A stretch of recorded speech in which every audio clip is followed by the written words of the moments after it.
having some comments on Doc Rivers, hired by the Milwaukee Bucks. The former Boston Celtics championship coach will now be coaching Giannis Antetokounmpo and Damian Lillard in the Milwaukee Bucks, our rivals, the Milwaukee Bucks.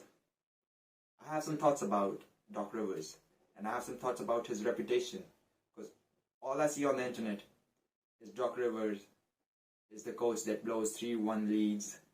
He's an underperformer. He doesn't go past the second round. All he did was win the 2008 championship.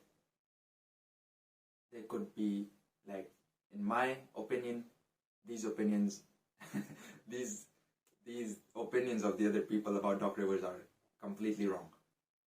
I've been a Celtics fan. I've seen Doc Rivers.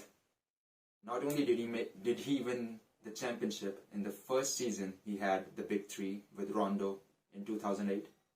He took the 2010 team, which was the 4th seed in the Eastern Conference. Nobody expected them to win then. It's easy to look back and say, oh, they were the big three. They were supposed to go to the finals. LeBron wasn't ready, this and that. But that year, the Cleveland Cavaliers were the 1st seed. They were supposed to win. Celtics were the 4th seed. They were supposed to be old and done with. It was supposed to be LeBron's time. They kicked LeBron out. They went into the NBA Finals with Rajon Rondo as their best player. Rajon Rondo as their best player, and took Kobe Bryant and the Lakers to Game 7 in LA. So I wouldn't say that's underperforming. The Clippers, come on now. Come on now. Chris Paul, Blake Griffin, DeAndre Jordan. You expect them to win the championship. I don't expect them to win the championship. I feel he overachieved with the Clippers too. I mean, come on. The Clippers ain't beating the Golden State Warriors. The Kawhi Leonard Clippers. What are you going to do? Playoff P. We all remember what happened in the bubble. Is it Doc Rivers' fault that Paul George is shooting corner threes at the side of the backboard? It's not his fault. Is it Doc Rivers' fault that Joel Embiid and James Harden decide not to show up in Game 7? And first off, he took them to Game 7 against the Boston Celtics. No one expected the Sixers to win against the Celtics. No one expected them to go 7 games against the Celtics. But they did. Nobody credits Doc for that. They blame Doc for James Harden and Joel Embiid not showing up. This ain't it. Let me tell you about it now. I wasn't afraid of the Milwaukee Bucks, but now that they have Doc Rivers, I'm not afraid, but they're more of a threat. Because I know Doc Rivers is a good coach. Giannis and Dame will listen. Dame has been playing atrocious. Absolutely zero defense. But Doc Rivers, he will listen to Doc Rivers.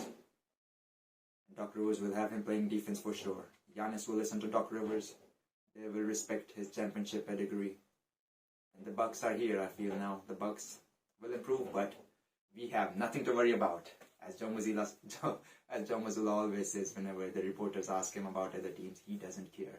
He's only focused on making the Boston Celtics as big of a monster as he can make them.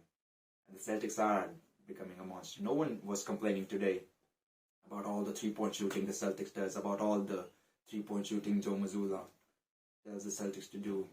And they go in. You see all that. We beat the Heat by 33 points, the defending Eastern Conference champions. Alright, that was it. That was all I had for this podcast. Thank you everybody for listening. And I will be back after the Clippers game. Make sure you stay tuned to the Indian Celtics show and we keep talking Celtic basketball. Let's go Celtics!